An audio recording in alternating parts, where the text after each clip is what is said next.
محترم حاضرین، علماء کرام، بزرگوں، نوجوانوں، معصوم بچوں اور مسجد میں موجود میری ماؤں، بہنوں اور بیٹی، ایک چھوٹی سی بات میں آپ سے کہنا چاہتا ہوں اور وہ بس اسی کے گرد گھومے گی کہ ہمارا دین سادگی کا دین ہے۔ ہم مسلمان ہیں، ہماری پہچان سادگی ہے۔ بس اسی تعلق سے میں ایک اہم بات کی طرف اشارہ بھی کروں گا۔ آپ کو کچھ باتیں بری لگنا چاہیے، لگیں گی، اور اگر آپ کو باتیں بری نہیں لگیں گی تو میرا بولنے کا کیا فائدہ ہوگا؟ میں چاہتا ہوں کہ آپ کو باتیں بری لگیں۔ اگر کیسا ہوتا ہے، اگر میں آپ کو کچھ بولوں، آپ کے اندر وہ برائی ہو تو آپ کو بات بری لگے گی، چبھے گی، اور اگر برائی نہ ہو تو آپ کو بات چبھے گی بھی نہیں، بری بھی نہیں لگے گی۔ ہو سکتا ہے وہ بات آپ کے اندر نہ ہو، اللہ کرے نہ ہو، لیکن اگر ہے تو اللہ کرے میری بات آپ کو چبھے، آپ کو تکلیف ہو، آپ کو بات چبھے گی، بری لگے گی، آپ مجھ سے ناراض ہوں گے، ایک نہیں 1000 بار ناراض ہوں گے، لیکن ہو سکتا ہے کہ وہی بات آپ کی ہماری اصلاح کا سبب بن جائے۔ شعیب علیہ السلام نے اپنی قوم کو نصیحت کی، بہت زیادہ نصیحت کی، بہت زیادہ، حتیٰ کہ انہیں خطیب الانبیاء کا لقب دیا گیا۔ رسول اللہ صلی اللہ علیہ وسلم سے بڑا خطیب کون ہو سکتا ہے؟ نوح علیہ السلام نے 950 سال اپنی قوم کو دعوت دی، تبلیغ کی، اصلاح، لیکن شعیب علیہ السلام کو خطیب الانبیاء کا لقب دیا گیا، کیونکہ انہوں نے جہاں توحید کی دعوت دی، جہاں عقیدے کی دعوت دی، وہاں قوم کی دکھتی ہوئی رگوں پر بھی بار بار ہاتھ رکھا، اور وہ آپ لوگوں کو چپ جاتی۔ انہوں نے کہا ان اريد الا الاصلاح ما استطعت وما توفیقی الا باللہ علیہ توکلت والیہ انیب۔ میں تو اپنے استطاعت کے بقدر اللہ نے جتنی حیثیت دی، جتنی استطاعت دی، جتنا علم دیا، جتنی سمجھ دی، بس اسی کے بقدر، استطاعت کے بقدر میں اصلاح کرنا چاہتا ہوں۔ وما توفیقی الا باللہ، توفیق وہ میرے ہاتھ میں نہیں، خود اپنی توفیق کہ میں ہدایت پر آ جاؤں یہ میرے ہاتھ میں، یہ نبی کا قول میرا نہیں، جسے اللہ تعالیٰ نے میرے رب کے لیے نقل کیا کہ شعیب علیہ السلام نے کہا وما توفیقی الا باللہ، میری خود کی بھی توفیق اور ہدایت تو اللہ کے ذمہ ہے، علیہ توکلت، ایک مسلمان کا کام تو یہی ہوتا ہے، علی اللہ توکلت والیہ انیب، رجوع بھی اللہ کی طرف کرتا ہوں، بھروسہ بھی اپنے اللہ پر رکھتا ہوں۔ تو مجھے اور آپ کو ہمیشہ اپنی کمزور رگوں پر دھیان دینا چاہیے کہ میری کون سی نس کمزور ہے کہ شیطان اس نس کو دبا کر مجھ پر قابو پا سکتا ہے۔ اگر ہم ہمیشہ بس اپنی اچھی چیزوں کو دیکھتے رہیں، اپنی کمزوریوں پر نظر ہی نہ ڈالیں، جو غلطیاں ہم سے ہو رہی ہیں کبھی ان پر دھیان ہی نہ دیں، تو بتائیے پھر اصلاح کون کرے گا، کس کی کرے گا، اور کیسے اصلاح ہوگی اگر ہمارے اندر کوئی برائی موجود؟ آپ ڈاکٹر کے پاس جائیں، ڈاکٹر آپ کو دیکھ رہے آپ اچھے ہیں، اور وہ جس جگہ آپ کو تکلیف ہے، دکھ ہے، پریشانی، وہاں دیکھے ہی نہ، تو آپ بتائیے آپ کیسے اچھے ہوں گے؟ تو ہمارا یہ دین اسلام، اس میں ہم کو سادگی تھی، سادگی تھی۔ کتنی سادگی تھی ہے؟ رسول اللہ صلی اللہ علیہ وسلم اپنے گھر میں آرام فرما رہے تھے، عمر بن خطاب رضی اللہ عنہ تشریف لائے، اجازت مانگی۔ رسول اللہ صلی اللہ علیہ وسلم، ایک بات یہیں پر رک کے بول دیتا ہوں، رسول اللہ صلی اللہ علیہ وسلم کے پاس آئے تو اجازت مانگی۔ کون ہے؟ سسر ہے، سسر کی رسول اللہ صلی اللہ علیہ وسلم کے سسر ہے، سسر عمر رضی اللہ عنہ کی بیٹی حفصہ رضی اللہ عنہ رسول اللہ صلی اللہ علیہ وسلم کی زوجہ محترمہ ہے، ام المؤمنین۔ تو سسر اپنے داماد کے یہاں جا رہا ہے تو اجازت مانگ رہا ہے، اور ہم گھر میں بھاگ کسی کے بھی گھر میں چلے جاتے ہیں، جائز نہیں۔ اگر میرا بچہ جوان ہو گیا تو میرے بیڈ روم میں میری اجازت کے بغیر نہیں آ سکتا، میرا خون میری اولاد، اگر میں بیڈ روم میں ہوں تو میرا بچہ میری اجازت کے بغیر میرے روم میں نہیں آ سکتا۔ اور یہاں پر ہم دھڑنے سے دوسروں کے گھر میں دھڑا گھس جاتے، جائز نہیں۔ تو عمر رضی اللہ عنہ نے رسول اللہ صلی اللہ علیہ وسلم کی اجازت مانگی، نبی صلی اللہ علیہ وسلم نے اجازت دی، تشریف لائے، اندر آ کر بیٹھے۔ کہتے ہیں رسول اللہ صلی اللہ علیہ وسلم نیند سے جاگے تھے، اٹھ کر بیٹھے تھے، میں نے رسول اللہ صلی اللہ علیہ وسلم کے اس کمرے میں نظر دوڑائی تو کچھ بھی نہیں تھا، خالی پڑا تھا کمرہ، نہ صوفہ، نہ کرسی، نہ ٹی وی، نہ بیڈ، نہ ڈبل بیڈ، نہ بنک بیڈ، کچھ نہیں تھا، خالی پڑا تھا، سجاوٹ کی چیزیں یہ سب ایسا کچھ بھی نہیں تھا۔ رسول اللہ صلی اللہ علیہ وسلم کی خود کی حالت یہ تھی کہ آپ کی مبارک پیٹھ پر چٹائی، یہ تو ہم ماشاءاللہ قالین پر نماز پڑھتے ہیں نا، چٹائی جو پہلے آتی تھی نا 10 سال 20 سال 30 سال پہلے، وہ لکڑی کی چٹائی آتی تھی، اور اس زمانے میں تو کھجور کی لکڑی بہت سخت ہوتی، کھجور کی باریک باریک ٹہنیوں کی چھوٹی چھوٹی لکڑیوں کی چٹائی بنائی جاتی تھی۔ تو رسول اللہ صلی اللہ علیہ وسلم کی مبارک پیٹھ پر کھجور کی چٹائی کے نشان پڑے ہوئے تھے۔ مجھے رونا آ گیا، میں نے کہا اللہ کے رسول صلی اللہ علیہ وسلم، ایک طرف یہ قیصر و کسریٰ ہے، دنیا کی ساری نعمتیں ان کے پاس، وہ باطل پر ہیں، ہم حق پر ہیں۔ آپ اللہ کے نبی، اللہ سے دعا کریں کہ اللہ تعالیٰ آپ کو بھی نواز دے۔ رسول اللہ صلی اللہ علیہ وسلم ناراض ہوئے، عمر ابن خطاب کس فکر میں ہو، کیسی سوچ ہے تمہاری؟ اما ترضى ان تكون لهم الدنيا ولنا الاخرہ، کہ اس بات پر تم راضی نہیں کہ دنیا وہ لے جائیں اور ہم آخرت لے جائیں؟ عبداللہ بن مسعود رضی اللہ عنہ سے اسی طرح کا واقعہ ہے، بالکل یہی۔ انہوں نے جب اللہ کے رسول صلی اللہ علیہ وسلم کو اس حالت میں دیکھا تو کہا آپ اجازت دیجئے، ہم آپ کے لیے محنت کریں گے اور اچھے سے اچھا بچھونا اور جو آسائش کی چیزیں ہوتی ہیں آپ کے لیے ہم فراہم کریں گے۔ اللہ کے رسول صلی اللہ علیہ وسلم فرمایا نہیں، اولئک قوم اجلت لهم طیباتهم فی الحیات الدنیا، جن کی طرف تم دیکھ رہے ہو نا، بہت اچھا کھاتے ہیں، بہت اچھا پیتے ہیں، مرسیڈیز پہ گھومتے ہیں اور دنیا بھر ان کے پاس نہیں، یہ لوگ جو ہے نا دنیا کی جو کچھ ان کی نعمتیں اللہ کے پاس ان کے حق میں تھی وہ ان کو دنیا میں ہی دے دی گئی ہے۔ اولئک قوم لا خلاق لهم فی الآخرہ، آخرت میں ان کو کچھ ملنے والا نہیں ہے۔ عبد الرحمن بن عوف رضی اللہ عنہ، اللہ نے بہت بہت بہت بہت نوازا تھا، بہت نوازا تھا۔ ان کے غلام کہتے ہیں کہ ایک بار وہ روزے سے تھے، اللہ نے بہت نوازا تھا، اسی اعتبار سے ہمارا دسترخوان بھی ہوتا ہے۔ ایک بار عبد الرحمن بن عوف رضی اللہ عنہ روزے سے تھے، جب افطار کا وقت ہوا تو مجھ سے کہا کہ افطار لگاؤ دسترخوان۔ میں نے دسترخوان لگایا تو اس پر کافی چیزیں تھیں، یہ بھی وہ بھی وہ بھی وہ بھی کافی چیزیں، اور جب بیٹھے تو وہ رونا آ گیا۔ انہوں نے کہا ایک وقت وہ بھی تھا مصعب بن عمیر کو انہوں نے یاد کیا، مصعب بن عمیر وہ نوجوان بچہ، کالج جونیئر سینئر کالج کی عمر کا بچہ، رسول اللہ صلی اللہ علیہ وسلم پر ایمان لائے، ماں باپ نے سب چھین لیا، وہ بچہ مکے کی گلیوں سے گزرتا تو لوگ پہچان جاتے یہاں سے مصعب گزرا ہے، خوشبو۔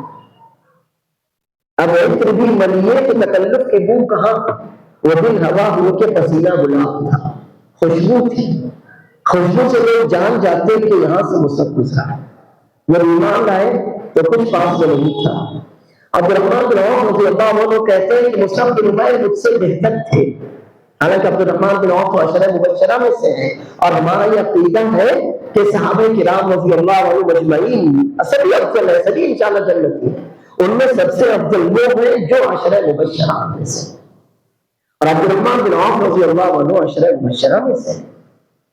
وہ کہتے ہیں کہ مصعب بن عمیر رضی اللہ عنہ شہید ہوئے، مجھ سے بہتر تھے، لیکن ان کی شہادت کا حال یہ تھا کہ جب وہ شہید ہوئے تو ان کے جسم پر صرف ایک چادر تھی، اور شہید کو بغیر غسل دیے، بغیر کفنا، انہیں کے کپڑوں میں کفنا دفنا دیا جاتا ہے، اسی لیے ان کو دوسری چادر نہیں دی گئی۔ آپ سوچیں گے نا کہ ایک ہی چادر کیوں تھی، پھر دوسرا بھی تو دے سکتا تھا؟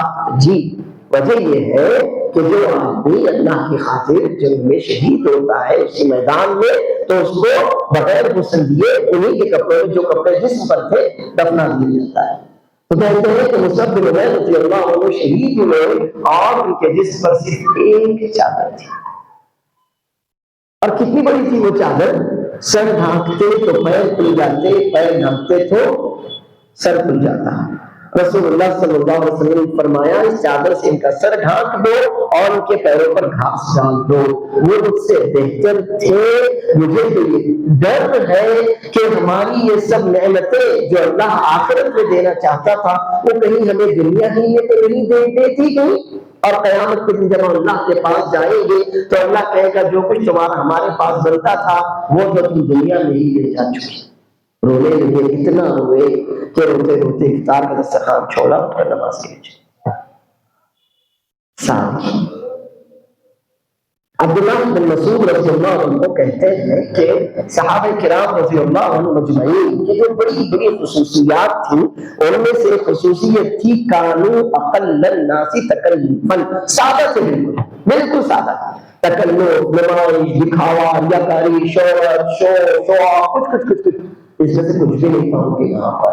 تو ہمارا دین سادگی کا دین ہے، ہم کو سادگی سکھاتا ہے، اور ہر معاشرہ اپنے کلچر سے، اپنی تہذیب سے، اپنی سنسکرتی سے پہچانا جاتا ہے۔ کوئی بھی معاشرہ، کوئی سماج ہو، وہ کس سے پہچانا جاتا ہے؟ وہ اپنے کلچر سے پہچانا جاتا ہے کہ یہ کلچر، یہ ان کا کلچر ہے۔ کہتے ہیں نا آپ کیا یہ تو یورپین کلچر ہے، اور یہ تو فلاں کی تہذیب ہے، اور یہ ہماری سنسکرتی نہیں ہے، اور یہ ہمارے سنسکار نہیں ہے۔ تو یہ ہر سماج کے، ہر معاشرے، سوسائٹی کے اپنے کچھ آداب، کچھ تہذیبیں، کچھ سنسکرتی، کچھ کلچر ہوتے ہیں جن سے وہ پہچانے جاتے ہیں، اور ہماری جو سنسکرتی، جو تہذیب، جو کلچر ہے وہ ساتھ ہے۔ تو انشاءاللہ آج کا درس میں اسی تعلق سے آپ کے سامنے خود اپنی اور آپ کی سب کی نصیحت کے لیے کچھ باتیں کہنا چاہتا ہوں۔ اللہ تعالیٰ مجھے اور آپ کو ان باتوں پر غور کرنے، سمجھنے اور ان پر عمل کرنے کی بھی توفیق عطا فرمائے۔ شادی ہر انسان کی فطری ضرورت ہے، ہر انسان کی فطری ضرورت ہے۔ جو شادی نہیں کرتے نا وہ اگر ہمارے میل ڈھانچے میں ہے تو مرد نہیں ہے، اور اگر فیمیل ڈھانچے میں ہے تو عورت ہے، کیونکہ شادی تو فطری ضرورت ہے انسان کی۔ اگر فطری ضرورت نہ ہوتی تو آدم علیہ السلام کے لیے کیا ضرورت تھی؟ جنت میں تو سب کچھ تھا، سب کچھ تھا، جنت میں کیا نہیں تھا؟ جنت میں ساری نعمتیں تھی، لیکن اللہ تعالیٰ نے ہمارے باپ کو جنت میں اکیلا نہیں رکھا، ان کے لیے خلق منہا زوجہا، آدم علیہ السلام کے لیے جو ہمارے آپ کے سب کے ابا ہیں، ان کے لیے اللہ تعالیٰ نے انہی کی پسلی سے ان کا جوڑا پیدا کیا کہ نہیں، یہ انسانی فطرت ہے، اس کے بغیر انسانی فطرت مکمل نہیں ہو سکتی۔ میں اپنی ذات میں ادھورا، بالکل ادھورا، ایک عورت مجھے مکمل کرتی، عورت اپنی ذات میں ادھوری، اس کو ایک مرد مکمل کرتا ہے۔ اللہ تعالیٰ نے ایسے ہی انسان کی فطرت بنائی، اور یہ شادی جو ہماری فطری ضرورت ہے، اس شادی کو ہم نے فطری ضرورت سے اٹھا کر نہ جانے کیا کیا کچھ بنا رکھا۔ اسی کے تعلق سے میں کچھ باتیں جو میں نے دیکھی ہیں، جو میں نے سنی ہے، اور میں امید کرتا ہوں کہ جو کچھ میں نے نہیں دیکھا وہ دیکھنے سے زیادہ، بہت زیادہ ہوگا، جو میں نے نہیں سنا وہ جو میں نے سنا اس سے بہت زیادہ ہوگا، اس لیے کہ عام طور سے میں شادیوں ولیموں میں شرکت نہیں کرتا۔ ہو سکتا ہے آپ کے پاس زیادہ علم ہو، اگر میں کہیں کچھ کم بولوں تو آپ اس کو بڑھا دیجیے گا کہ حضرت اتنا ہی ہے، بلکہ یہ بھی ہے۔ اس معاملے میں آپ مجھے یوں کہہ لیں کہ آپ جاہل ہیں تو مجھے انشاءاللہ کوئی اعتراض نہیں ہوگا، کیونکہ میں اتنا زیادہ جانتا ہی نہیں اس بارے میں، تو شاید آپ میرے علم میں اضافہ کر سکیں۔ یہ شادی یہ ہر مرد کی فطری ضرورت ہے، ہر عورت کی فطری ضرورت ہے۔ آپ شادی کیجیے، آپ کے بچے اس عمر کو پہنچ جائیں جو اللہ نے متعین کی ہے انسان کے لیے، بلوغت کی۔ بے شک آپ اپنے بچوں کی، لڑکے ہوں لڑکیاں، ان کی شادیاں کروائیے۔ یہ انسان کی فطرت کو مکمل کرنے والی، انسان کے مزاج کو درست کرنے والی، انسان کے اندر جو اللہ نے زائد رطوبتیں رکھی ہیں ان کو تباہ کرنے والی، جو بیجا شہوتیں ہیں ان کو ختم کرنے والی، انسان کو صاف ستھرا مزاج دینے والی، ایمان کو مکمل کرنے والی، شرمگاہ کی حفاظت کرنے والی، آنکھوں کی حفاظت کرنے والی، مرد اور عورتوں کو پاکیزہ سماج اور معاشرہ دینے والی، ہمارے سماج کو بہت سے گناہوں سے، جرائم سے، فحاشی سے، بے حیائی سے بچانے والی، رزق میں برکت دینے والی، مستقبل کو سیو کرنے والی، غرض کئی طرح کے فائدے رکھنے والی یہ چیز ہے جس کو ہم شادی یا دوسرے الفاظ میں نکاح کہتے ہیں۔ تو کوئی بھی خیر کا کام ہو تو خیر کے ساتھ کرنا چاہیے۔ آپ نماز کے لیے آتے ہیں تو کتنے ڈھول بجاتے ہوئے آتے ہیں؟ آپ ڈھول بجاتے ہیں کیوں؟ شادی میں کیوں ڈھول بجاتے ہیں؟ وہ بھی تو آپ کے دین کا حصہ۔ آپ عمرے کے لیے جاتے ہیں تو ناچتے گاتے ہوئے جاتے ہیں، تو پھر شادی میں کیوں ڈھول بجاتے ہیں، ناچتے گاتے ہوئے جاتے ہیں؟ آپ زکات دیتے ہیں تو کتنی آتش بازی آپ کے گھروں میں ہوتی ہے، کتنی لائٹیں لگتی ہیں، کیا کیا کچھ ہوتا ہے۔ آپ زکات دیتے ہیں تو پھر شادی میں کیوں؟ زکات آپ کی فطری ضرورت نہیں، وہ تو آپ کا دین، لیکن شادی آپ کا دین بھی اور آپ کی فطری ضرورت نہیں۔ تو آپ اپنی ضرورت مکمل کر رہے ہیں، آپ اپنی حیات کی حفاظت کرنا چاہتے ہیں، تو اس کے لیے ڈھول کیوں، تاشے کیوں، ناشتہ کیوں، گانا کیوں، فوٹوگرافی کیوں، ویڈیوگرافی کیوں، مردوں اور عورتوں کا آزادانہ اختلاط کیوں، اور بہت کچھ، وہ ساری باتیں کیوں ہیں آپ کے پاس؟ رسول اللہ صلی اللہ علیہ وسلم نے 11 نکاح کیے، 11 دو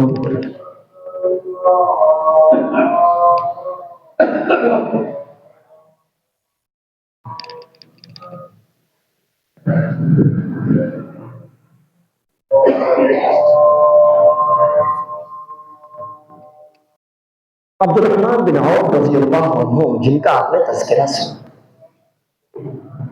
ان کی شادی ہے۔ اس سے پہلے رسول اللہ صلی اللہ علیہ وسلم نے کل 11 نکاح کیے۔ کسی ایک نکاح کے بارے میں بھی آپ بتائیے کہ رسول اللہ صلی اللہ علیہ وسلم نے کارڈ چھپائے ہوں، 50 روپے کا ایک کارڈ، 100 روپے کا ایک کارڈ تھا، اور جو بھی اس کے علاوہ، یا رسول اللہ صلی اللہ علیہ وسلم نے اپنی 4 بچیاں تھیں، آپ کو 4 بیٹیاں تھیں، بیٹی تو رحمت ہے، بوجھ نہیں۔ رسول اللہ صلی اللہ علیہ وسلم کو 4 بیٹیاں تھیں، زینب، رقیہ، ام کلثوم، فاطمہ۔ آپ نے 4 بچیوں کے نکاح کروائے۔ آپ کسی ایک کی بھی تفصیل مجھے بتا دیں کہ ایسا ہوا ویسا ہوا، ذرا کچھ بتا دیں۔ رسول اللہ صلی اللہ علیہ وسلم کے زمانے میں صحابہ کرام رضی اللہ عنہم کے نکاح ہوئے، آپ کسی ایک کی بھی تفصیل مجھے بتا دیں کہ ایسا ایسا ایسا ایسا ان نکاحوں میں ہوا۔ ایک نکاح عبد الرحمن بن عوف رضی اللہ عنہ میں آپ کو بتاتا ہوں، اور یہ بتاتا ہوں کہ دین کتنا سادہ ہے، کتنا سادہ ہے۔ عبد الرحمن بن عوف رضی اللہ عنہ جب مکہ سے مدینہ پہنچے تو کچھ نہیں تھا، پاس میں کچھ بھی نہیں۔ ایک صحابی کے بھائی بنے، اللہ عز و جل نے ان کو تجارت کی توفیق دی، اس اللہ نے بہت برکت دی۔ خوددار بنو، اللہ بہت برکت دیتا ہے، اس کا احسان مت ہے، احسان مت دو کسی کا، اللہ کا احسان دو بس، اللہ بہت برکت دیتا ہے۔ اس کے احسان کے بوجھ تلے دبو گے نا تو نسلیں بوجھ تلے دب جاتی ہیں۔ کوئی ضرورت نہیں اپنے کو کسی کی، خوددار بنو، خوددار بنو، 2 گھنٹے بھوکے میں چلے گا لیکن خوددار بنو، مت تو کسی کا احسان۔ عبد الرحمن بن عوف رضی اللہ عنہ جن صحابی کے بھائی بنے تھے، معاذ بن ربیع رضی اللہ عنہ، دونوں کو بھائی بنایا گیا۔ تو رسول اللہ صلی اللہ علیہ وسلم نے چونکہ ضرورت تھی اس لیے مہاجرین کو انصار کا ایسے بھائی بنایا۔ اب ہوا یہ کہ سعد بن ربیع رضی اللہ عنہ نے کہا کہ عبد الرحمن، اللہ کے رسول صلی اللہ علیہ وسلم نے تمہیں میرا بھائی بنایا ہے، تو اب میں یہ چاہتا ہوں کہ اللہ نے مجھے بہت مال دیا ہے، بہت مال دیا ہے، میں اپنے مال کے 2 حصے کرتا ہوں، آدھا میرا آدھا تمہارا۔ اللہ نے مجھے 2 بیویاں دی ہیں، تم دونوں کو دیکھ لو، جو تمہیں اچھی لگے وہ سے طلاق دے دیتا ہوں، ادھر گزرنے کے بعد تم مجھ سے نکاح کر لینا۔ قربانی، خودداری۔ عبد الرحمن بن عوف نے کہا اللہ تمہارے مال میں، تمہارے بال بچوں میں برکت دے، مجھے بس بازار کا راستہ بتا دو۔ اگر وہ احسان لیتے نا تو احسان کے دو تلے دب جاتے اور عبد الرحمان کبھی عبد الرحمان نہیں بنتے. لیکن کہا نہیں، اللہ تمہیں برکت دے، تمہارے مال میں، تمہاری اولاد میں، تمہاری جو خیر اللہ نے دیا سب میں برکت دے. بس مجھے کیا کرو، مدینے میں جہاں بازار ہوتا ہے جن چیزوں کی خیر و فروخت ذرا وہ خاص بتا دیا. لوگ گئے، تھوڑا سا جو پاس میں تھا تھوڑا سا کھجور پانی پنیر وغیرہ خریدا، بیچا، پہلے ہی منافع ہوا. اور تھوڑے دنوں میں شادی کر لی. اصل بات یہ رسول اللہ صلی اللہ علیہ وسلم نے ان کو دیکھا تو کپڑوں پر کچھ ابٹن کا آپ جانتے ہوں گے نا، جو نکاح کے سے پہلے دلہن کو دولہا کو جو ابٹن وغیرہ، تو وہ کچھ کپڑوں پر ان کے ابٹن کے نشان تھے. تو انہوں نے کہا عبد الرحمان تم نے شادی کر لی؟ کہاں اللہ کے رسول صلی اللہ علیہ وسلم نے شادی کی؟ یہاں پر رشتے ٹوٹ جاتے ہیں. اگر آپ کا کوئی رشتے دار اپنے بچے کی شادی کرتے آپ کو بتائے نہیں تو آپ کو رشتے ہی توڑ دیں گے. نہ جانے کیا کیا گالی گلوچ مار پیٹ کیا کچھ ہو جائے، رشتے ٹوٹ جائے. اور یہاں عبد الرحمان رضی اللہ عنہ رسول اللہ صلی اللہ علیہ وسلم کے پیچھے 5 ٹائم نماز پڑھتے وہی رہتے، نکاح بھی کر لیا. اتنا ہی نہیں جی، رسول اللہ صلی اللہ علیہ وسلم ناراض نہیں ہوئے، بلکہ عبد الرحمان نے نکاح کر کے کہا اللہ کے رسول صلی اللہ علیہ وسلم نکاح کر لیا. آپ نے پوچھا کہ مہر کتنا دیا؟ کہ اللہ کے رسول صلی اللہ علیہ وسلم تھوڑا سا سونا، 1 تولہ 10 گرام سونا 1.5 لاکھ روپے کا آتا. کہ اللہ کے رسول صلی اللہ علیہ وسلم سونا دیا ہے مہر میں؟ سونا بے زمانے کا تھوڑے سے تھوڑا بھی رہا ہوگا. اللہ کے رسول صلی اللہ علیہ وسلم نے فرمایا بارک اللہ لک، اللہ برکت دے، اب ولیمہ بھی کھلا دو. کتنا ایزی ہے، کسی کو بلایا تک نہیں. کسی کو اگر بلانا ہوتا تو سب سے پہلے کس کو بلاتے؟ ظاہر ہے کہ رسول اللہ صلی اللہ علیہ وسلم سے بڑا کون تھا کہ کسی کو بلاتے، لیکن یہاں نبی کریم صلی اللہ علیہ وسلم کو اطلاع نہیں، سادگی. دوسرا ایک اور واقعہ سنا کہیں گے تو ہو سکتا ہے کہا. دوسرا بھی سنو، جابر بن عبداللہ رضی اللہ عنہ بالکل کم عمر نوجوان، ان کے والد محترم جنگ احد میں شہید ہو گئے تھے اور ان کی 9 بہنیں تھیں. 9 بہنوں کا اکلوتا بھائی تھا. تو جابر بن عبداللہ رضی اللہ عنہ اپنا واقعہ بیان کرتے ہیں کہ ہم ایک بار جنگ سے واپس آ رہے تھے، غزوہ احد کے بعد جلدی کی جنگ ہوئی.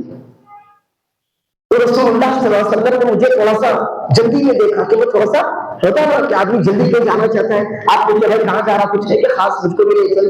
تو جب واپس آ رہے تھے وہ تھوڑا سا شوق میں جلدی میں تھا.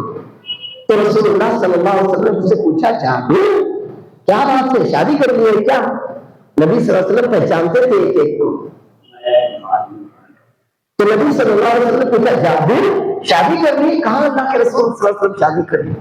یہ شادی بھی ہو گئی، گھر پہ واپس بھی جا رہے ہیں، رسول اللہ صلی اللہ علیہ وسلم ساتھ میں گئے، ساتھ میں آئے بھی، ساتھ میں اتنے نہیں. آپ نے پوچھا کس سے شادی کی؟ پھر آگے کا پورا واقعہ. یہ واقعات ایک نہیں 2 نہیں، ایسے جتنے آپ واقعات دیکھیں گے نا سب ایسے ہی ہے. ایک عورت اللہ کے رسول صلی اللہ علیہ وسلم کی خدمت میں حاضر ہوئی کہ اللہ کے رسول صلی اللہ علیہ وسلم میں اپنے آپ کو آپ کے لیے ہبا کرتا ہوں، آپ مجھ سے نکاح کر لیجیے. رسول اللہ صلی اللہ علیہ وسلم نے اس کو دیکھا، خاموش ہے، نظر جھکا لی. کافی دیر گزر گئی، عورت دعا بیٹھ گئی. تو ایک صحابی تھے آپ ہی کے جیسے نوجوان، کہا اللہ کے رسول صلی اللہ علیہ وسلم اگر آپ کو نکاح کی حاجت نہ ہو تو میرا اس سے نکاح کروا دیجیے. رسول اللہ صلی اللہ علیہ وسلم نے پوچھا تمہارے پاس کچھ ہے کیا؟ کہا کچھ بھی نہیں ہے. کہا پھر مہر میں کیا دو گے اس کو؟ کہا اللہ کے رسول صلی اللہ علیہ وسلم کچھ صورتیں یاد ہیں، آپ نے فرمایا وہی سکھا دو، وہی تمہارا مہر. نکاح ہو گیا. یہ شادی تھی. اور آج کی شادی 10 سال کے بعد ہونا ہے نا، ابھی سے چل رہا ہے سب. پہلے لڑکی دیکھیں گے، 4 سالوں تک وہ ممی کے نام پر عیدی جائے گی، باراتی آئے گی، یہ پان جائے گے، بھیڑا آئے گا، سپاری جائے گی، الائچی آئے گی، اور لونگ جائے گا، اور نہ جانے کیا کیا کچھ آئے گا. کیا خرافات لگا رکھی ہے. اسلام سادگی کرتی ہے. جتنی زیادہ سادگی آج ہوگی اتنا زیادہ ہماری نسلوں کے لیے آسانی ہوگی. جتنا زیادہ میں خرافات مچا کے جاؤں گا اتنا زیادہ اللہ کے چاہے میری اولاد کو پریشانی ہو سکتی. ہمارے باپ دادا نے 4 کام کیے تھے، ہم 40 کریں. اب اگر ہم اور آپ کو اللہ تعالیٰ نے سمجھ دی ہے تو کیوں نہیں ہم اپنے آپ کو ان رسموں سے، ان رواجوں سے چھڑاتے ہیں. یہ جان لیجیے کہ شوق ایک حد تک شوق ہوتا ہے، لیکن جب وہ تکلیف کا سبب بن جائے تو وہ فتنہ ہوتا ہے. کوئی بھی شوق اگر نقصان کا سبب بن جائے تو وہ فتنہ ہوتا ہے. آپ کو تیز مان لیتے ہیں ابھی لڑکوں کو بہت تیز گاڑی چلانے کا شوق، لیکن جا کے کسی کو ٹھوک دو تو وہ شوق کس بھاؤ میں جائے گا؟ وہ فتنہ ہوگا کہ نہیں ہوگا؟ تو شوق ایک حد تک ہے، لیکن اس کے بعد وہ کوئی بھی چیز جو آپ کے لیے نقصان کا سبب بنے وہ فتنہ ہو جاتی ہے. تو یہ رسمیں، یہ رواج، یہ فضول سی رسمیں جن کے پیچھے نہ دنیا کا فائدہ ہے نہ دین کا فائدہ ہے، یہ آپ کے لیے غلامی ہے. آپ ان کے غلام. آپ نے اگر اس غلامی سے توبہ نہ کی، اپنے ہاتھوں پیروں گردنوں کو اس غلامی سے نہیں چھڑایا، تو آپ کی اولاد سے کہیں زیادہ ان برائیوں میں دلدلوں میں دستی چلی جائے. اب سوال یہ اٹھتا ہے کہ یہ جو رسمیں ہیں، آخر ان رسموں کے پیچھے وجوہات کیا ہو سکتے ہیں یا ان کے نقصانات کیا ہو سکتے ہیں؟ دیکھیے، سب سے پہلی بات تو ہم نے یہ بتائی کہ اسلام سادگی کا دین ہے. اب اگر آپ سادگی نہیں اپناتے تو اس کا مطلب یہ کہ آپ کے اندر دین پورے طور پر اترا ہی نہیں ہے. آپ کے اندر دین پورے طور پر اترا ہی نہیں ہے. آپ اپنی دنیا کے بندے ہیں. آپ کو شو آف کی عادت ہے. اسلام میں تو شو آف ہے ہی نہیں. آپ شو آف کر رہے ہیں، مطلب یہ کہ اسلام کی جو روح ہے، اسلام کا جو مزاج ہے، سادگی، وہ آپ کے دل اور روح میں نہیں اتری ہے. تبھی تو آپ شو آف کرنا چاہتے ہیں. تو یہ سب پہلا نقصان ہے. دوسرا نقصان، یہ جو پیسہ ہے نا، پیسہ بہت محنت سے کمانا پڑتا ہے. بہت محنت سے کمانا پڑتا ہے. آپ کے دادا پر دادا آپ کے لیے چھوڑ دیں، ان کے لیے دعائیں کیجیے. ان کے جو آپ کر سکتے ہیں ان کے لیے خیر کی دعائیں مانگیے اور ان کی طرف سے صدقہ کرتے رہیے ہمیشہ. ورنہ یہ پیسہ بہت محنت سے کمانا پڑتا ہے. انسان نہ جانے کتنوں کے حقوق مار لیتا ہے، کتنے حقوق ضائع کر دیتا ہے، خود اپنی جان کے کیسے کیسے حال کرتا ہے نا، اس کے بعد یہ پیسہ آپ کے پاس آتا ہے. اور پھر بھی ہر ایک کے پاس نہیں آتا. اللہ عز و جل نے ایک مقدار ہر ایک کے لیے مقرر کر رکھی، کس کو کتنا دے گا. آپ کیا سمجھتے ہیں کہ اگر آپ ڈاکٹر بن گئے تو ہی آپ کروڑپتی ہوں گے، انجینئر بنے تو نہیں ہوں گے؟ آپ کیا سمجھتے ہیں انجینئر بنے تو ہی اربپتی ہوں گے، آپ کلکٹر بنے تو نہیں ہوں گے؟ آپ کیا سمجھتے ہیں کہ اگر آپ حافظ عالم بنیں گے تو آپ کے بچوں کے چولہے نہیں چلیں گے؟ اللہ عز و جل نے جتنی روزی دی ہے نا، ہر حال میں آپ کو دے گا، ہر حال میں دے گا. بس یہ کہ آپ کو تھوڑی محنت کرنی پڑے گی نا، آپ کو تھوڑی سی محنت کرنی پڑے گی. ورنہ اللہ عز و جل کی ایسا ہرگز نہیں ہے کہ آپ حافظ ہیں، آپ عالم ہیں تو آپ بھوکے مرنے والے ہیں. بہت سے حفاظ، بہت سے علماء آپ میں سے بہت سو سے زیادہ اچھا کھاتے ہیں، اچھا پہنتے ہیں، اچھا رہتے ہیں. اللہ نے ان سے آپ سے بہت زیادہ ان کو دنیا سے نوازا. آپ کیا سمجھتے ہیں؟ تو اس کے چکر میں آپ بھاگتے ہیں نا، اللہ نے جس کو جتنا دینا ہے اتنا ہی دے گا. ہرگز یہ نہیں سمجھنا کہ بچہ حافظ بن گیا، بچہ عالم بن گیا، اس وقت کوئی اسکوپ ہی نہیں ہے. ارے آپ سے زیادہ اسکوپ ہے. آپ کے پاس کیا ہے؟ آپ کے پاس کچھ بھی نہیں.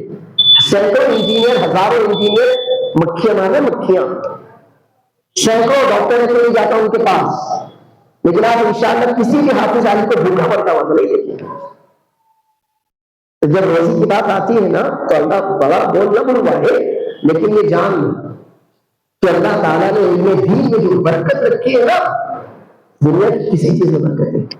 ایک حافظ عالم جو آپ کی مسجد کا امام ہو سکتا ہے، میں یہاں کی بات کروں کہیں کی بھی، آپ اس کو کتنی پیمنٹ دیتے ہوں گے؟ 6,000، 8,000، 10,000.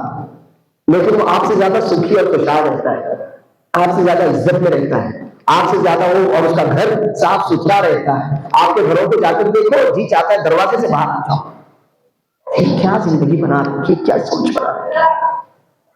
تو رزق، ابھی جو فضول رسمیں ہم کرتے ہیں نا، ان میں رزق کا ویسٹیج. مجھے بتاؤ، آپ ہلدی کے نام پر جو رسم کرتے ہیں، ہلدی، کہ ہلدی کھانے پینے کی استعمال کی ایک نعمت نہیں ہے جس کو آپ لوگوں میں بھر بھر کر دوسروں کے اوپر ڈلگے میں لاجے لگاتے ہیں؟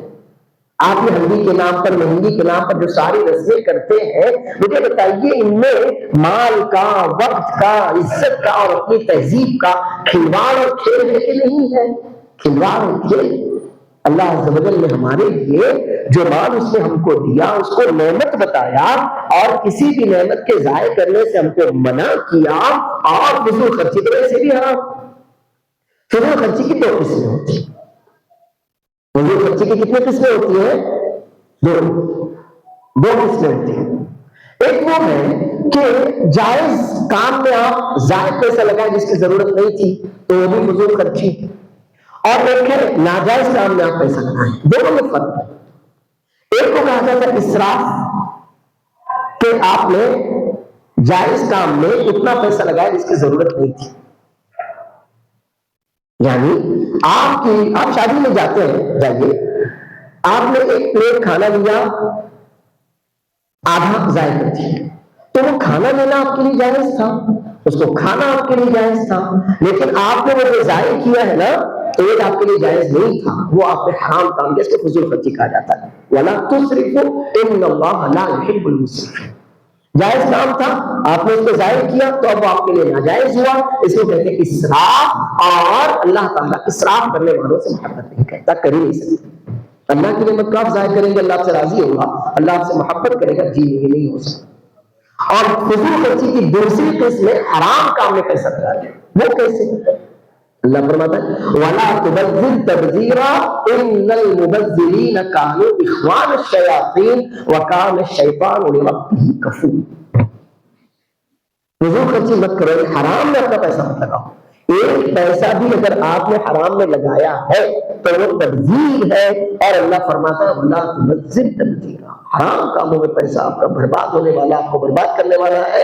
اور یہ إِنَّ الْمُبَذِّرِينَ كَانُوا إِخْوَانَ الشَّيَاطِينِ، یہ فضول خرچی جو حرام میں اپنا مال لگاتے ہیں نا وہ شیطان کے بھائی ہیں۔ آپ سوچیے کس کا بھائی بنا دیا گیا آپ کو، اللہ بچائے، شیطان کے بھائی۔ اور وَكَانَ الشَّيْطَانُ لِرَبِّهِ كَفُورًا، اور شیطان کو اپنے رب کا کفور، نا شکرا، نعمتوں کا نا قدردان، کافر ہے، جو بھی آپ اس کو کہیں۔ تو یہ اب آپ دیکھیں ہمارے گھروں میں شادی ہوتی ہے لائٹیں لگتی ہیں، کیا ضرورت تھی اس کی؟ کیا لائٹوں کے بغیر آپ کی شادی نہیں ہو سکتی تھی؟ ہمارے جو ہم ہال لیتے ہیں، بڑے سے بڑے ہال لیتے ہیں، لیجیے اللہ نے دیا آپ کو، ان ہالوں کو ہم اتنا زیادہ سجاتے ہیں، اللہ نہ کہے آپ نے 10 کروڑ روپے شادی پر خرچ کر دیے اور وہ شادی 2 سال سے زیادہ نہ چل سکی، تو مجھے بتائیے کس بھاؤ میں؟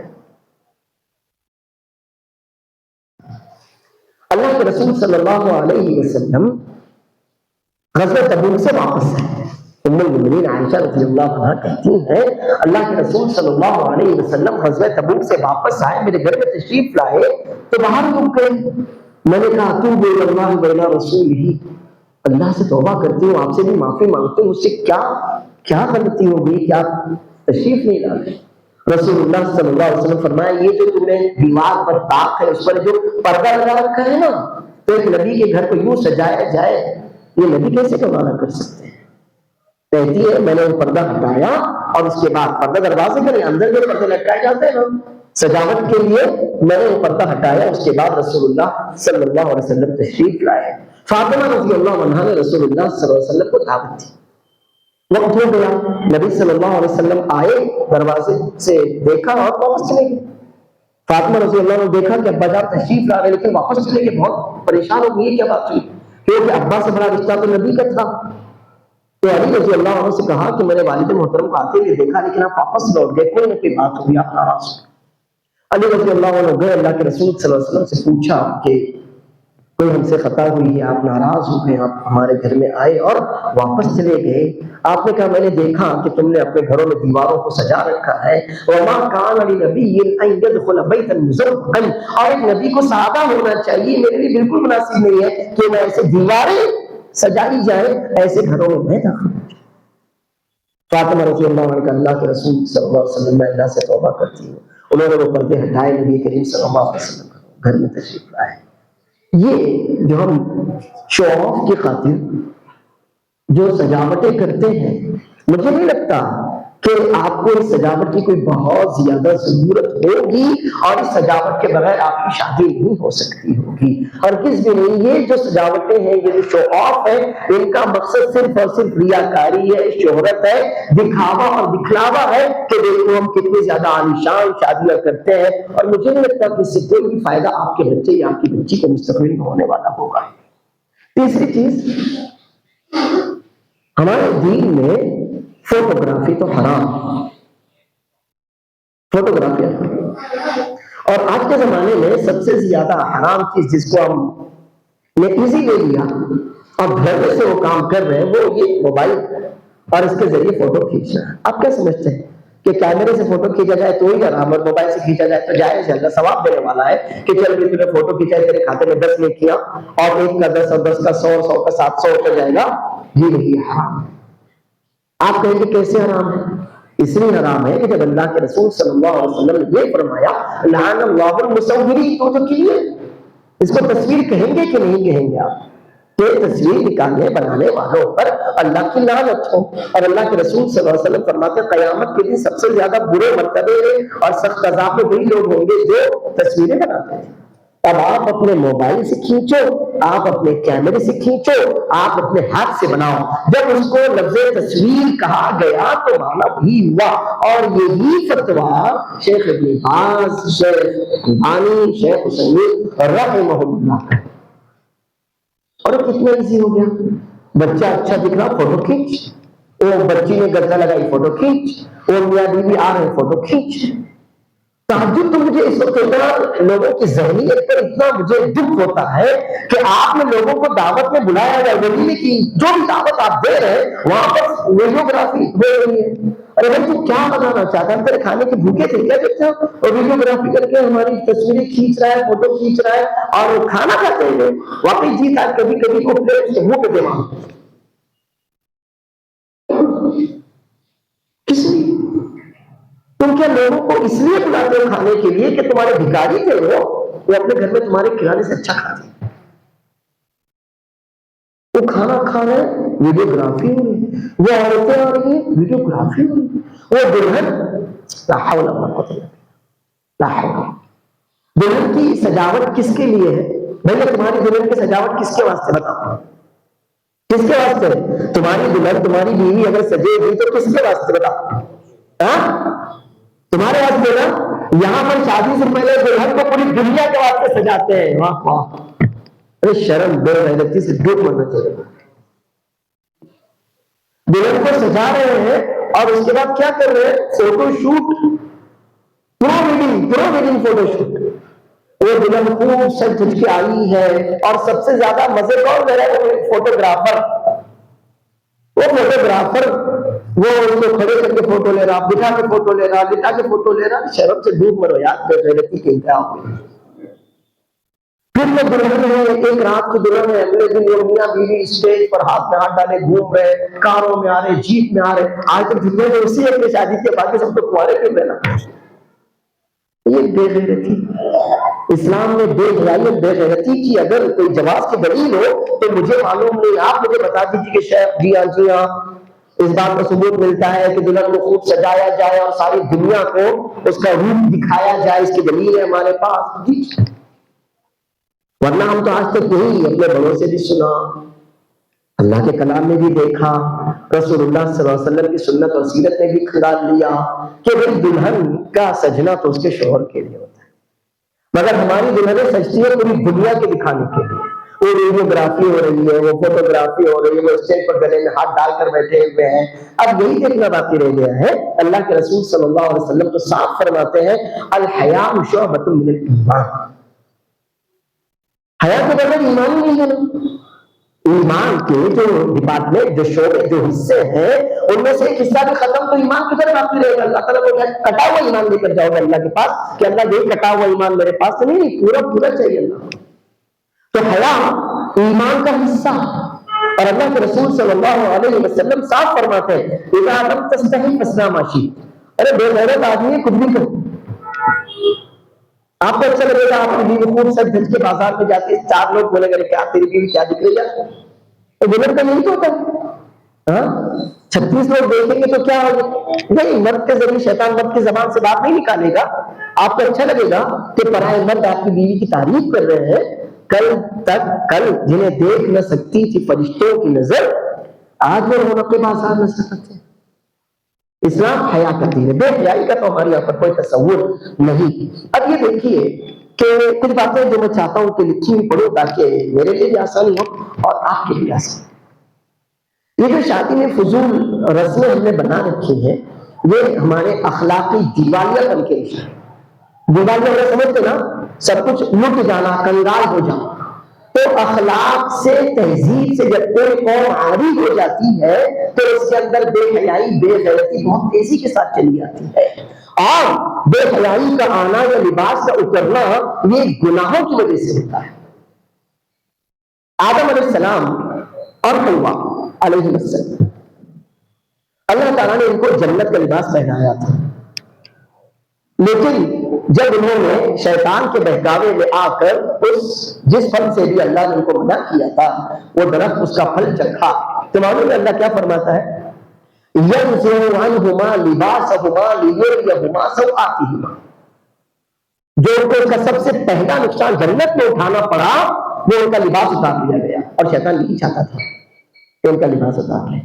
تو آج جو تیزی کے ساتھ یہ بے حیائی دیکھ رہے ہیں نا، یہ ہماری سجی ہوئی عورتیں پرائے مردوں کے سامنے آتی ہیں، یہ اختلاط مرد و زن، یہ کو گیدرنگ، اور یہ دلہن اور دولہے کا ایک ساتھ اسٹیج پر بیٹھنا، یہ اخلاقی دیوالیہ کنگال ہونے کی نشانی ہے، اور اس بات کی علامت ہے کہ جس قوم کی پیدائش حیا اور غیرت پر ہوئی تھی وہ قوم حیا اور غیرت سے اپنا دامن چھڑا چکی۔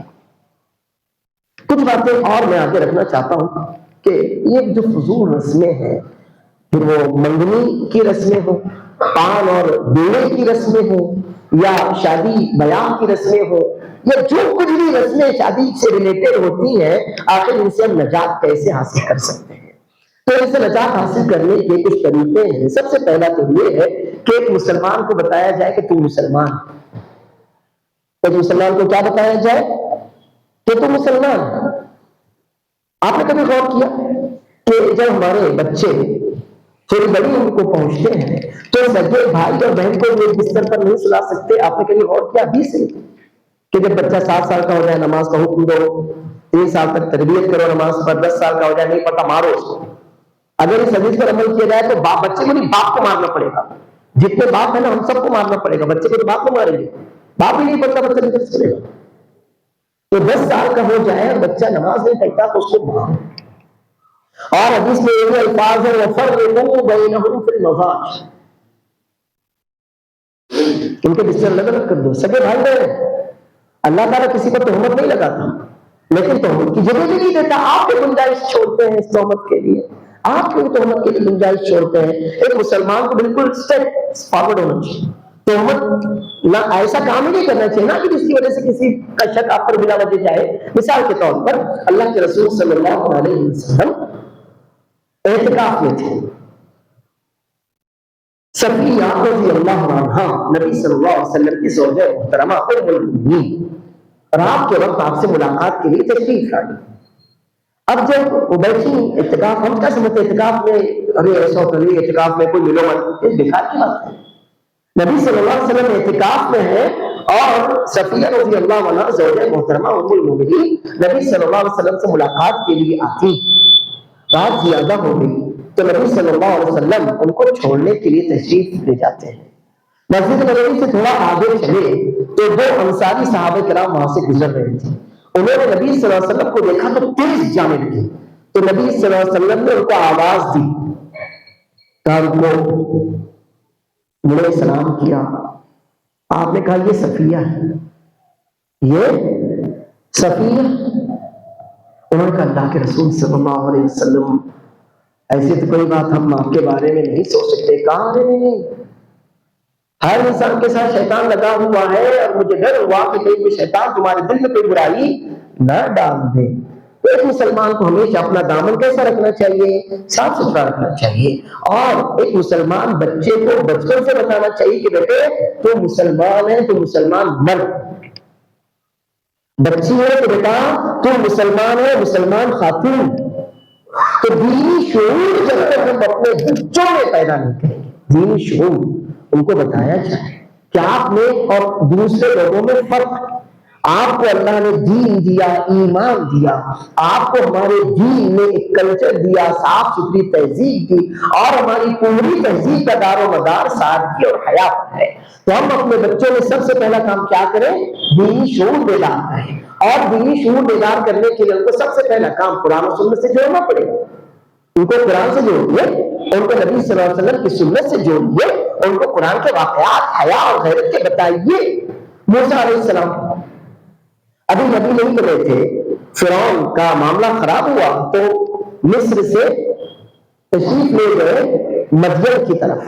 جب مدین پہنچے وہاں دیکھا کہ بہت سے لوگ ہیں بکریوں کے چرواہے، وہ اپنی بکریوں کو پانی پلا رہے ہیں اور دو لڑکیاں کہیں دور کھڑی. موسیٰ علیہ السلام گئے، ان سے پوچھا کیا وجہ ہے؟ کہا ہمارے ابا بہت بوڑھے ہیں اور جب تک یہاں مرد ہیں، جب تک یہاں مرد پانی پلا رہے ہیں ہم وہاں نہیں جا سکتی، اور آج تو عورتیں ہم کو کندھے سے کندھوں کے لیے نکلتی. کہا نہیں، جب تک مرد وہاں پر اپنی بکریوں کو پانی پلا رہے ہیں ہم نہیں پلا سکتی. موسیٰ علیہ السلام نے ان کی بکریوں کو پانی پلایا اور بغیر کچھ کہے چلے گئے.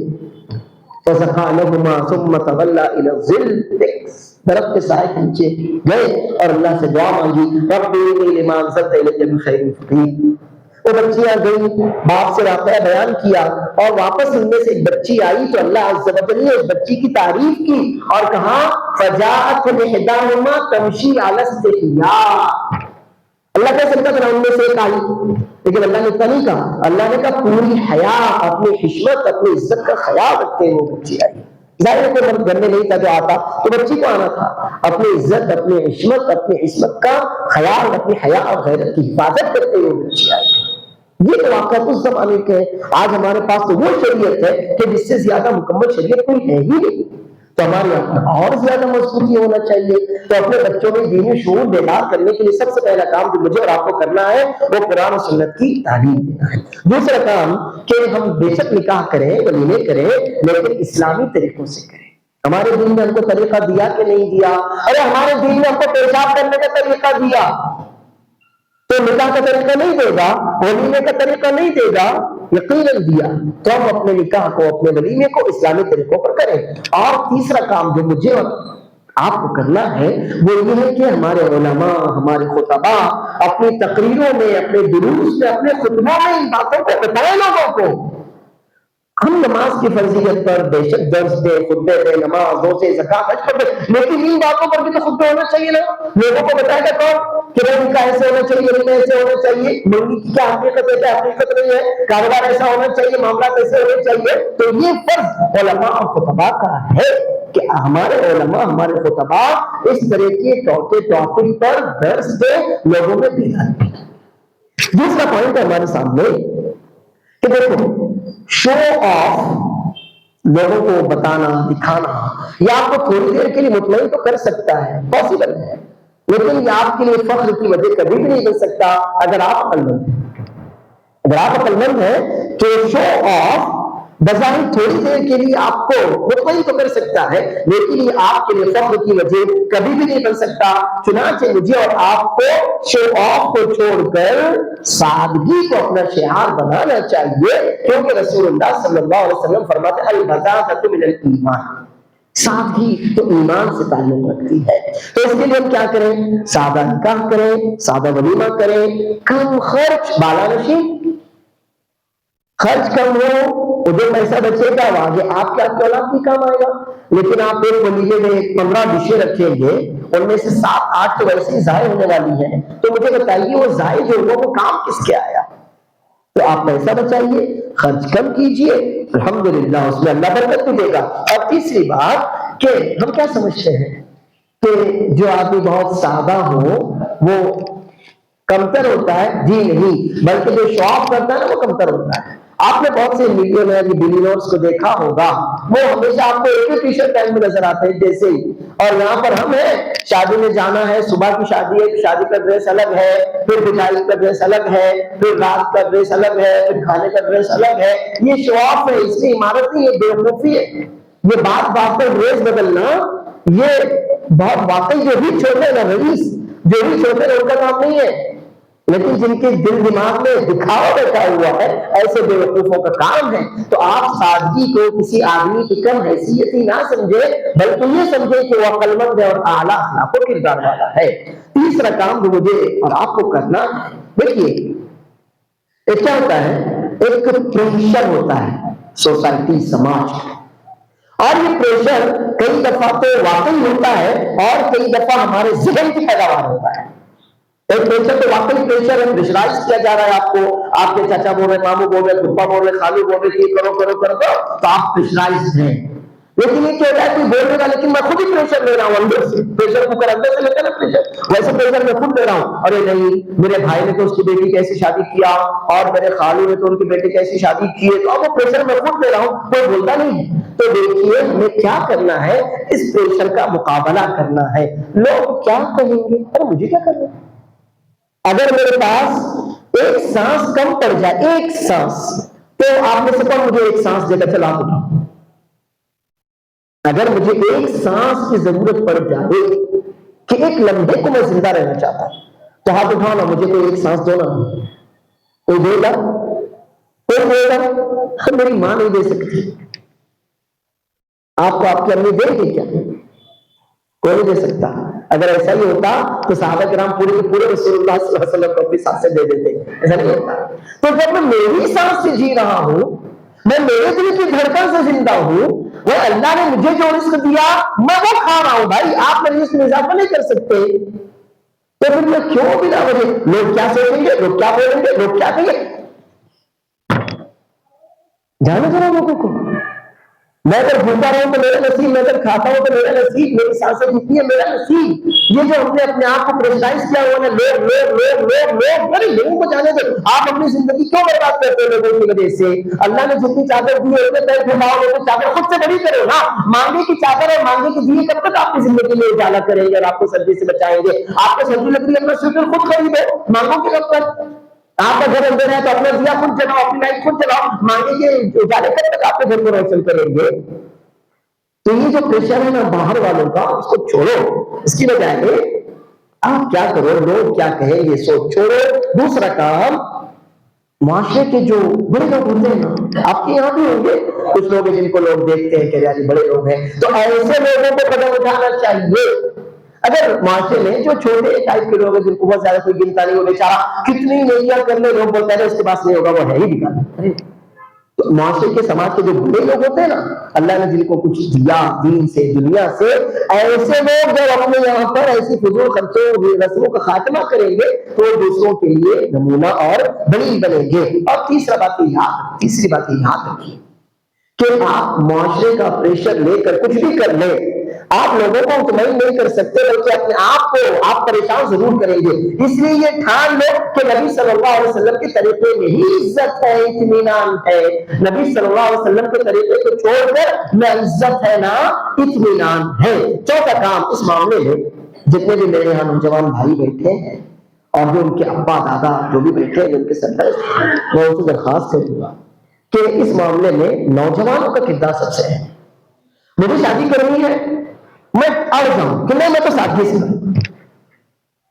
مجھے اپنے بیٹے کا نکاح کرنا ہے، میں اڑ جاؤں کہ نہیں میں تو سادگی سے کروں گا. مجھے پھول ہار ڈھول تماشے لائٹ پٹاخے، اب تو پٹاخے بھی پٹاخے سیدھی غیر اسلام میں سیدھی نہ جانے کس کی کہاں سے آئی پٹاخے. تو اگر نوجوان جس کو شادی کرنی ہے، اگر وہ اڑ جائے اپنے باپ سے، اپنے سرپرست سے کہ مجھے تو نبی صلی اللہ علیہ وسلم کی سنت کے مطابق نکاح کرنا ہے، تو دنیا کا کوئی آدمی اس کو پریشرائز نہیں کر سکتا. اس کی دنیا چلی جائے لیکن وہ نبی صلی اللہ علیہ وسلم کی سنت کو نہیں چھوڑ سکتا. تو اس میں کرنا کیا میرے نوجوان بھائیوں کو، ایک تو فضول رسموں کو ماننے سے بنانے سے انکار کریں، اس کے بعد شادی کا سادگی کا فیصلہ کریں، اس پر جم جائیں، اور پھر اس کے بعد آج کل سوشل میڈیا کا زمانہ ہے تو سوشل میڈیا پر جو آپ کی پہنچ کے لوگ ہیں ان تک سادگی کو پہنچائیں. اور پانچویں بات یہ ہے کہ عملی مثال قائم کی جائے. میں تقریر کر رہا ہوں آپ کے سامنے، اللہ مجھے ہدایت دے، یہاں تقریر کرنے کو میں نے آپ کو ڈانٹا پھٹکارا سمجھایا سب کر لیا، اور اس کے بعد میرے بچے کی شادی میں نے یہی سب کیا، تو مجھے بتائیے فائدہ کیا ہوگا؟ الگ نقصان ہوگا. تو ہم کیا کریں؟ قول کے ساتھ ساتھ عمل بھی ہونا چاہیے. تو تقریر سے زیادہ ہم عمل کر کے دکھائیں. جب جس کے عمل کی باری آئے وہ کرے، جب جس کے کام کرنے کی باری آئے وہ پریکٹیکلی ایسا کر کے بتائے. تو وہ سادگی سے نکاح کرے گا، غم اور خوشی کے موقع پر سادگی اختیار کرے گا، تو یقیناً انشاءاللہ معاشرے کی پوری معاشرے کی اصلاح کا سہرا اللہ تعالیٰ اسی کے سر پر باندھے گا.